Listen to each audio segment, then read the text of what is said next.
Ladies and gentleman, may I have your attention please. मौसम की गड़बड़ी की वजह से किसी भी सुरक्षा मानक से कांटेक्ट नहीं हो पा रहा, इसीलिए हमारी फ्लाइट जूनागढ़ गांव में लैंड करने वाली है। कृपया अपनी सीट की पेटी अच्छे से बांध लें। चिंता की कोई बात नहीं है, आज शाम को ही हमारी फ्लाइट टेक ऑफ करने के लिए बिल्कुल तैयार हो जाएगी और असुविधा के लिए खेद है। Ladies and gentleman, may I have your attention please. कुछ ही देर में फ्लाइट एक ऐसे गांव में लैंड करती है जहां चारों तरफ धूल ही धूल थी। हरियाली के नाम पर रेत के टीले के बीच में थोड़ी बहुत घास नजर आ रही थी। ओह नो, ये कैसी जगह है? दूर दूर तक ना कोई ट्रांसपोर्ट है ना रहने की जगह। ये कैसा खंडहर गांव है? भला एयरपोर्ट के नाम पर सिर्फ एक सड़क बना रखी है और कुछ भी नहीं। बसंत देखता है कि सभी आसपास ही टेंट लगाकर रहने का जुगाड़ कर रहे हैं। शाम तक की तो बात है, भला इसमें टेंट लगाने की क्या जरूरत है? और वैसे भी एक इंटरेस्टिंग जगह पर आ गया हूं मैं, शाम तक घूम फिर कर वापस आ जाऊंगा। ये सोचकर बसंत गांव के अंदर दाखिल हुआ। अरे बाप रे, बहुत गर्मी है इस गांव में तो। सुनो, जरा एक नींबू पानी लगाना। ये लीजिए भैया, अभी तो गर्मी आए भी नहीं है, अभी तो बस शुरुआत है, शुरुआत है। अरे ये क्या, मैंने आपसे नींबू पानी मांगा था, आप ही मुझे क्या दे रहे हैं? अरे पी लीजिए साहब, ये है बेल का रस, समझे? हमारे दादा और दादा के जमाने का नुस्खा है ये। हाँ, बेल का रस? I don't like it. अरे भैया, इसकी आपको बहुत जरूरत पड़ेगी। अभी 10 कदम आगे जाएंगे ना तो कदम लड़खड़ाने लगेंगे इस गर्मी में। पूरे गांव वाले यही रस पीते हैं, वो भी मेरे ही ठेले से। हाँ, पेट को भी ठंडा रखता है और ताकत भी बनाए रखता है ये, समझे? पी लीजिए। बसंत दुकान वाले के कहने पर नाक बंद करके वो जूस पी लेता है। इसका टेस्ट ना बिल्कुल भी अच्छा नहीं था। ये लो, पकड़ो अपने पैसे। बसंत आगे बढ़ा, उसे एक बहुत सुंदर बगीचा नजर आया। पूरे गांव में कहीं हरियाली नहीं है, लेकिन ये एक थोड़ी सी शांत और अच्छी जगह लग रही है। It's like a park. Basant अपना सूटकेस साइड में रख देता है। पेड़ों की छांव के नीचे चिड़ियों की चहचहाहट के बीच उसे अच्छी नींद आ गई, लेकिन उसकी नींद जैसे ही खुली उसने देखा कि अब अंधेरा होने वाला है और ठीक उसके सर के ऊपर से वो हवाई जहाज उड़ा जिसमें वो बैठकर वहां पहुंचा था। बसंत बौखला गया। Oh shit shit shit shit, मुझे समय का पता कैसे नहीं चला? ओह नो, सब जा चुके हैं और मैं यहाँ रह गया। ये तूने क्या किया बसंत? तू इतना बेवकूफ कैसे हो सकता है रे कि तू सो गया, और वो भी बेफिक्र होकर? बसंत अपना फोन लेकर यहाँ से वहाँ दौड़ने लगा, लेकिन गांव में कहीं भी नेटवर्क नहीं मिला। वो जैसे ही बाजार के बीच पहुंचा, सभी लोग उसे तिरछी नजरों से देखने लगे। ये जगह एक तो मेरे लिए वैसे ही अननोन है और ऊपर से नेटवर्क भी नहीं आ रहा है। जो मैं अशोक को कॉल करूं, वो हेल्प भेजेगा मेरे लिए, और ये लोग तो मुझे बहुत अजीब नजरों से देख रहे हैं, कहीं मेरा सामान न चोरी कर लें। इतने में ही राधा बोल पड़ी। अरे शहरी बाबू, आप तो उस हवाई जहाज में बैठकर आए थे ना, वापस क्यों नहीं गए? हमारे गांव में ही रहने का इरादा है क्या? हाँ, अभी थोड़े टाइम तक तो मैं गांव में रुकने वाला हूँ। क्या है ना, वैसे क्या यहाँ आसपास कोई होटल है? राधा मुस्कुराई। होटल के नाम पर आपको सिर्फ तबेले ही मिलेंगे। जी हाँ, यहाँ कोई आता जाता ही नहीं, तो होटल व्यापार तो यहाँ से चलने से रहा। लगता है आप गलती से यहाँ रह गए, वरना ऐसी ऊट पटांग बातें तो यहाँ रुकने वाला कोई नहीं करेगा। गांव में होटल का क्या काम? बसंत और भी ज्यादा टेंशन में आ गया। अरे साहब, आप चिंता मत कीजिए, हम लोग अपने मेहमानों का अच्छा ख्याल रखते हैं। मैं आपको गेस्ट हाउस ले जाता हूँ। Oh my God, very impressive. मैंने तो सोचा ही नहीं था कि ऐसी जगह पर भी गेस्ट हाउस हो सकता है। चलो चलो भाई, लगता है तुम भगवान के भेजे हुए कोई फरिश्ते हो। उसके बाद राघव बसंत को गेस्ट हाउस के पास लेकर आ गया। बसंत ने देखा कि उसके सामने एक टूटी फूटी झोपड़ी है। उस झोपड़ी के बाहर एक लालटेन लटक रही थी। उस लालटेन के आसपास ढेर सारे मच्छर थे। गेस्ट हाउस कहाँ है? जी ये रहा हमारे गांव का सबसे अच्छा हाउस। ये है तो मेरी बुआ का, लेकिन वो पिछले हफ्ते ही चल बसी। तब से तो ये घर खाली ही है और अब आप आ गए हो तो यहाँ रह लो। आप भी तो गेस्ट ही हुए ना, और ये हमारा हाउस है ही, इसलिए आप गेस्ट और ये हाउस, ये गेस्ट हाउस। बसंत अपना सर पकड़ लेता है। अबे यार, यहाँ के लोगों में कम दिमाग है क्या? यहाँ पर इसकी बुआ की मौत हुई है और वो भी पिछले हफ्ते, और ये कह रहा है कि मैं यहाँ पर। बसंत पीछे मुड़कर देखता है। वहाँ घने अंधेरे के अलावा कुछ नहीं था। अरे यार, यहाँ रुकने के अलावा कोई और रास्ता नहीं है। बसंत घर के अंदर दाखिल हुआ। यहाँ बिजली सुबह शाम आती है। बिजली की तो कोई भी परेशानी नहीं है, बस जरा गर्मी ज्यादा पड़ती है बस। लेकिन उसका भी गांव वालों के पास पूरा समाधान है। ये देखिए, ये आपका बिस्तर। थोड़े बहुत खटमल मिलेंगे लेकिन एडजस्ट कर लेना, और सामने ही खिड़की है, उसको खोल लेना, ठंडी ठंडी हवा आएगी। अच्छा, मैं आपसे अब सुबह मिलता हूँ, मुझे बड़ी नींद आ रही है। अच्छा। ये बोलकर राघव वहाँ से चला गया। बसंत भी बहुत थका हुआ था, इसलिए वो भी सो गया। अगली सुबह जब वो उठा, ओह शिट यार, आज भी मेरे फोन में नेटवर्क नहीं आ रहा है। बिस्तर के खटमलों ने तो मेरा पूरा खून ही चूस लिया। बड़ी गर्मी भी लग रही है यार। ऐसा कहते हुए बसंत झोपड़ी से बाहर गया। उसने देखा गौशाला के बाहर कुछ बच्चे खेल रहे हैं। उन सभी ने एक छोटा सा स्विमिंग पूल बनाया था, लेकिन उसके अंदर पानी नहीं, गोबर था। अबे छी छी छी छी, ये बच्चे गोबर में क्यों नहा रहे हैं? अरे काका, आप भी नहाओ। गोबर में नहाने से पूरा शरीर साफ हो जाता है, और सबसे अच्छी बात, ये बहुत ठंडा होता है। बड़ा मजा आता है इसमें नहाने में। कि तभी शरारती बच्चे ने एक बाल्टी में गोबर का पानी भरा और बसंत के ऊपर फेंक दिया। हमारी बातों पर यकीन नहीं था ना, अब तो यकीन आ गया कि गोबर से नहाने से दिमाग और शरीर दोनों ठंडा हो जाता है।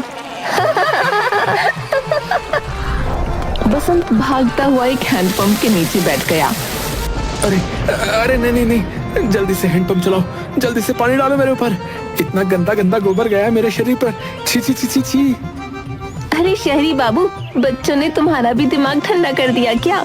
नहाओ नहाओ, अच्छे से नहाओ। पानी से नहाने के बाद मैं तो अच्छे से साफ हो गया, लेकिन गोबर की बदबू अभी तक आ रही है। अपने पीछे देखिए, वो अम्मा कितने प्यार से अपने घर को मिट्टी से लेप रही है। ये क्या हो रहा है? लगता है गांव के लोगों को गोबर से बहुत प्यार है। अरे सब गोबर को अगर अपने घर के बाहर लगा देते हैं तो घर के अंदर बिल्कुल एयर कंडीशनर से भी ज्यादा ठंडक रहती है। मुझे पता है आपको भी अच्छे से नींद नहीं आई रात को, इसीलिए मैंने राघव को बोल दिया था। उसने अपनी बुआ की झोपड़ी की दीवारों को अब तक तो गोबर से लेप दिया होगा। ये सुनते ही बसंत भागकर झोपड़ी के पास गया। वेरी गुड, मुझे यहाँ पहुँचने में देर हो गई और ये रहने की आखिरी जगह भी गोबर से भर गई। शाबाशी दीजिए, आपकी खातिरदारी करवाने के लिए देखो पूरी दीवार को गोबर से लीप दिया है। हाँ, अब आराम से सोना है, कोई मच्छर नहीं, कोई गर्मी नहीं। अरे लगता है सबके सब गांव वाले पागल हैं। बसंत उस बगीचे में पहुंच गया जहां उसे चैन की नींद आई थी। वो एक पेड़ के नीचे खड़ा होकर अपने फोन में नेटवर्क तलाश रहा था कि तभी उसके ऊपर पानी की कुछ बूंदें गिरी। अरे इतनी कड़कती धूप के बीच ये ठंडी ठंडी पानी की बूंदें कितनी अच्छी लगती हैं। गांव के तो हैंडपंप से भी उबला हुआ पानी निकलता है, पर ये पानी कितना ठंडा है। ऊपर वाले को मुझ पर तरस आ गया और उसने मुझ पर पानी की बौछार कर ही दी। राहत की सांस लेते हुए बसंत ने ऊपर देखा। वो देखता है कि एक इंसान पेड़ पर बैठकर छींक रहा है। उसकी छींक का पानी ही बसंत के ऊपर गिर रहा था। छी छी छी छी, ये छींक रहा था और मैं क्या क्या सोच रहा था। अरे ओ पागल, तुम पेड़ के ऊपर क्यों चढ़े हुए हो? अगर पैर फिसला ना तो सीधे पेड़ से भी ऊपर जाओगे। अरे भैया भैया, पेड़ के ऊपर बैठकर बड़ी ठंडी ठंडी हवा आती है। आहा, आज तो बड़ी धूप है, शाम को आता हूँ यहाँ पे। है हट जाओ मेरे नीचे थे, वरना तुम्हारे ऊपर ही कूद जाऊंगा मैं।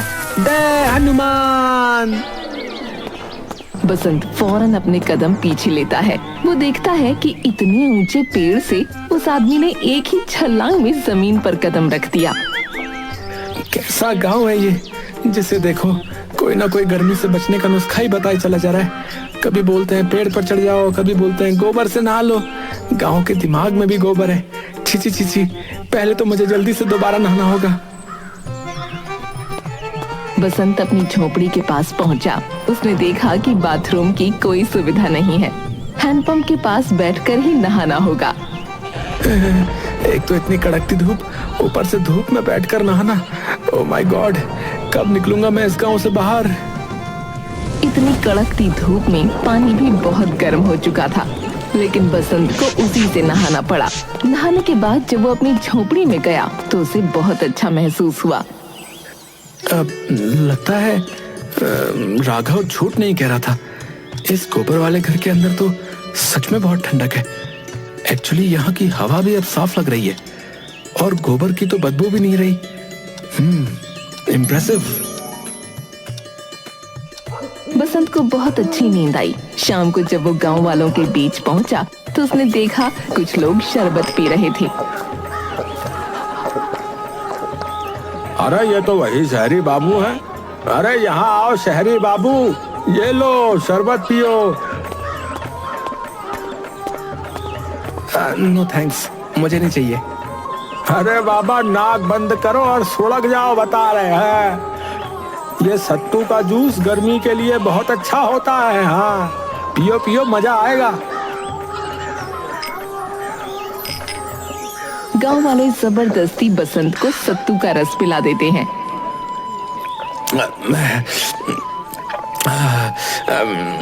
एक्चुअली इतना भी बुरा नहीं है। इसमें नींबू का जो टेस्ट है ना, वो बहुत ही टेस्टी है। एक अच्छा फ्लेवर आ रहा है। प्याज और मिर्च को बारीक बारीक काटा गया है। हाँ, बहुत अच्छा, बहुत अच्छा।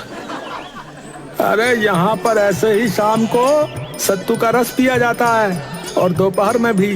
गर्मी में बड़ा काम आता है भैया। पेट और दिमाग दोनों ठंडा रहता है और साफ भी। हाँ, प्रोटीन भी मिलता है सो अलग। काका, यहाँ पर अगली फ्लाइट कब आने वाली है? कुछ आइडिया है आपको क्या? फ्लाइट? अरे पूरे 30 साल बाद तो एक विमान उतरा था जो कुछ ही घंटों बाद निकल गया, लेकिन एलियन की तरह आपको यहाँ छोड़ गया। अब अगला विमान कब आएगा वो तो भगवान जाने। क्या यहाँ पर टेलीफोन मिलेगा? टेलीफोन? हाँ हाँ बेटा, वो तो मिलेगा। बाकी फोन में नेटवर्क आते नहीं। बाकी हाँ, चंचल पनवाड़ी की जो दुकान है वहाँ चले जाओ। बसंत चंचल पनवाड़ी के पास पहुंचा और उसने अपने फोन से नंबर निकालकर अपने दोस्त को टेलीफोन किया। अरे तू कहाँ रह गया था भाई? तेरी फ्लाइट तो 3 दिन पहले ही यहाँ पर पहुंच गई है, लेकिन तू कहाँ रह गया? ना कोई फोन, ना कोई पता, ना कोई मैसेज। अरे यार, सच में तुझे मिलकर ही बताऊंगा। अभी बस तू इस गांव में आजा। अरे भाई, ये जो जूनागढ़ गांव है ना यहाँ पर नेटवर्क है ना ही कुछ और। मैं यहाँ पर फंस गया हूँ यार। भाई मुझे ले चल यहाँ से, वरना मैं पागल हो जाऊंगा, बता रहा हूँ। 2 दिन और रुका तो गांव वाले गर्मी से बचने के नुस्खे बता बता कर ना मेरा दिमाग खाली कर देंगे यार। इतने में ही फोन कट गया। हेलो हेलो, अबे अबे अबे यार, फोन क्यों कट गया यार? भैया बस आपका समय यहीं तक था भैया, बिजली जा चुकी है, ठीक है? अरे लेकिन राघव ने कहा था कि सुबह शाम बिजली आती है। मेरी उस झोपड़पट्टी में तो बिजली का कुछ है ही नहीं जो मुझे पता चले, लेकिन गांव में तो सुबह शाम आती है ना। बिल्कुल सही कहा, सुबह शाम ही आती है। आपको सुनने में गलती हुई है। उसने सुबह शाम ही कहा, लेकिन आपने सुबह से शाम सुना। लीजिए पान खाइए, मुंह बिल्कुल ठंडा कर देगा। हाँ खाइए खाइए, गर्मी में मजा आ जाएगा। एक मिनट मैं अब बताइए। ये लो एक और नुस्खा। दो भैया दो, पान भी खिलाई दो। पान खाकर बसंत के मुंह में ठंडक होने लगी। अरे भैया कमाल है, ऐसा लग रहा है कि मेरे मुंह में मेंटोस रखा हुआ हो। मजा आ गया। बसंत ने देखा कि गांव वाले जगह जगह पर पक्षियों के लिए भी पानी रखा करते थे और खाना भी। गांव वालों का दिल बहुत अच्छा था। बसंत नहीं जानता था कि आज की रात उसकी गांव में आखिरी रात है। वो अपनी झोपड़ी के अंदर लेटकर सोचने लगा। इस कमरे की ठंडक, इस गांव की शांति, चारों तरफ रेत ही रेत। गांव वालों का बात बात पर गर्मी से बचने के नुस्खे बता देना, ये सब इतना भी बुरा नहीं है। इस झोपड़ी में नींद तो बहुत अच्छी आती है। चलो सो जाता हूँ, सुबह सोचूंगा। और अगली सुबह होते ही बसंत के दरवाजे पर उसका दोस्त अशोक अपनी जीप के साथ खड़ा था। अरे क्या बात है अशोक मेरे दोस्त, तू तो बिल्कुल टाइम पर आ गया यार। तुझे मेरा पता किसने बताया यार? अरे बिल्कुल भी मुश्किल नहीं था मेरे भाई शहरी बाबू। अच्छा अब जल्दी चलो, वरना रात हो जाएगी तो रास्ता भटक जाएंगे, बता रहा हूँ। बसंत फौरन अपना सामान उठाकर जीप में बैठ गया। जब वो गांव से निकल रहा था तब सभी गांव वाले विनम्र आंखों से बसंत की ओर देख रहे थे। बसंत उन सभी को अलविदा कहता है और अपने दोस्त के साथ शहर लौट आता है। Welcome home. कैसा लग रहा है वापस से शहर की तंग गलियों में आकर? और कैसा लग रहा है एसी के सामने सोकर? वैसे गांव में तो तुम्हारा बड़ा बुरा हाल होगा नहीं? ये तो तुमने सही कहा यार, अपना घर तो अपना ही घर होता है। लेकिन वहां भी ना मुझे यार सच बताऊं तो बड़ा अच्छा महसूस हुआ यार। वहां पर एसी नहीं है यार, लेकिन एसी की जरूरत भी नहीं है। हालांकि गर्मी बहुत पड़ती है, लेकिन गर्मी से बचने का हर एक पॉसिबल तरीका है यार, और हेल्दी भी है। मानना पड़ेगा यार गांव वालों को, वो बहुत स्मार्ट लोग हैं यार। उस रात बसंत सो रहा था, तब उसे ख्याल आया। अगली सुबह होते ही वो फौरन बैंक की तरफ रवाना हो गया। उसने बैंक से कुछ पैसों का लोन लिया था। अरे भाई तू आ गया? काम वाली बता रही थी कि तू बैंक गया है, लेकिन बैंक में तेरा क्या काम? थोड़े दिनों बाद सब बता दूंगा यार। इतने में ही अशोक ने देखा कि ट्रक भर भर कर गोबर मिट्टी बसंत ने घर के बाहर खड़ी करवा रखी थी। अरे तू पागल तो नहीं हो गया है? ये सारा सामान यहाँ क्यों लेकर आया रे? अरे तू बस देखता जा यार। बसंत को बैंक से लोन मिल चुका था। बसंत किराए पर एक जमीन लेता है और वहाँ पर काम करवाना शुरू कर देता है। वो मिट्टी के छोटे छोटे घर बनाता है और उनकी गोबर से लिपाई करवा देता है। उसे झोपड़ी के अंदर एक छोटा सा बेड, एक छोटा सा मटका और टेबल भी रखता है और एक मेन्यू छपवाता है। उस मेन्यू में सत्तू का जूस, बेल का जूस और ठंडा पान भी रखवाता है। थोड़ी सी पैम्पलेट छपवाने के बाद पूरे शहर में बंटवा देता है।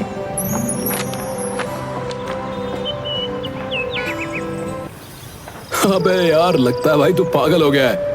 आजकल 5 स्टार के जमाने में तेरे इस विलेज होटल में कौन आना चाहेगा रे? मिट्टी के घर में कौन रहना पसंद करेगा यार? और ये मेन्यू में क्या है? ओ बेल का जूस। भाई ये क्या है भाई? इतने में ही बसंत के पास कस्टमर का कॉल आता है। जी हमने आपका पैम्फलेट देखा और हमें बड़ा ही यूनिक लगा। अब क्या है ना कि हम और हमारे बच्चे हर साल गांव तो नहीं जा पाते, पर आपने गांव का मजा शहर में ही दिलवा दिया, तो मजा आ गया। जल्दी से बता दीजिए कि आपके प्राइसेस क्या हैं? और ऐसे ही एक एक करके कस्टमर्स की लाइन लग गई। कुछ समय पहले तो कह रहा था भाई कि मैंने ठीक नहीं किया। अरे मान गए गुरु, मजा आ गया यार। बहुत अच्छा बिजनेस सेटअप तैयार कर दिया यार तुमने तो। इतना अच्छा आइडिया आया कहां से? ये सब जूनागढ़ गांव वालों की वजह से है यार।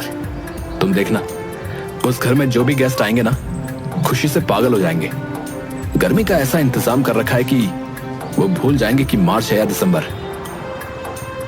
गांव वालों की बदौलत बसंत को एक बहुत अच्छा बिजनेस आइडिया मिल चुका था और भगवान की दुआ से उसका बिजनेस धीरे धीरे अच्छा हो रहा था। कुछ ही समय बाद बसंत ने बैंक से लिया हुआ लोन भी चुका दिया और इस बिजनेस को खूब आगे बढ़ाया। लोगों को गर्मी से बचने के लिए नुस्खे बहुत रास आ रहे थे। चाहते हो तो इस वीडियो को लाइक करिए ताकि YouTube इस वीडियो को और भी लोगों तक पहुंचाए।